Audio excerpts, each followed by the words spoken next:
जम्मू काश्मीरच्या पहलगाम भागात मंगळवार दिनांक 22 एप्रिल रोजी दुपारच्या सुमारास भ्याड हल्ला झाला। या हल्ल्यामुळे संपूर्ण देश अक्षरशः सुन्न झालाय। या हल्ल्याच्या पार्श्वभूमीवर संपूर्ण देशात सुरक्षा व्यवस्था वाढवण्यात आली आहे। दरम्यान या हल्ल्यात महाराष्ट्राची मोठी हानी झाली आहे। महाराष्ट्रातील 6 नागरिकांचा मृत्यू या हल्ल्यात झालाय। संजय लेले, दिलीप देसले, कौस्तुभ गणवते, संतोष जगदाळे, हेमंत जोशी, अतुल मोने अशी मृतांची नावे आहेत। दरम्यान 23 एप्रिल रोजी मृतांचं पार्थिव महाराष्ट्रात आणण्यात आलं। यापैकी 4 पर्यटकांचे पार्थिव मुंबईत तर 2 पार्थिव पुण्यात पाठवण्यात आले। मृतांच्या कुटुंबियांना प्रत्येकी 5 लाख रुपयांची आर्थिक मदत राज्य सरकारने जाहीर केली आहे, तर जखमींना 50,000 रुपयांची मदत जाहीर केली आहे। महाराष्ट्रातील अडकलेल्या पर्यटकांना परत आणण्यासाठी एक विशेष विमान वापरण्यात आलं। त्याचा संपूर्ण खर्च राज्य सरकारतर्फे करण्यात आला। पहलगाममध्ये अडकलेले महाराष्ट्रातील पर्यटक सुखरूप असले तरी ते चिंतेत आहेत। ज्या जखमी पर्यटकांवर काश्मीरमध्ये उपचार सुरू आहेत, डॉक्टरांनी परवानगी दिल्यानंतर त्यांनाही महाराष्ट्रात परत आणण्याची व्यवस्था केली जाईल। जर कुणाला त्याआधी परत यायचं असेल तर त्याचीही व्यवस्था केली जाईल असं आश्वासन मुख्यमंत्री फडणवीसांनी दिलं आहे। मृतांचं पार्थिव महाराष्ट्रात आणण्यासाठी आवश्यक सर्व व्यवस्था करण्यात आली। डोंबिवलीतील संजय लेले आणि पनवेलचे दिलीप डिसले यांचे पार्थिव श्रीनगर ते मुंबई या एअर इंडियाच्या विमानानं सायंकाळी 5 वाजण्याच्या सुमारास मुंबईत आणण्यात आलं। त्यानंतर त्यांचं शव पनवेल सेक्टर 12 मधील त्यांच्या घरी आणण्यात आलं।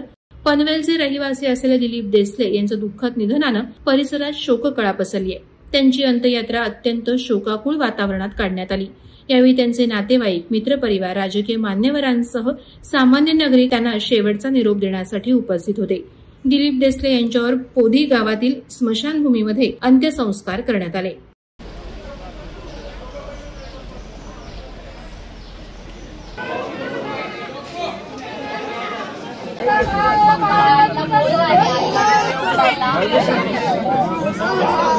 थोड़ा इधर साइड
वादळवारा लाईव्हसाठी न्यूज ब्युरो पनवेल।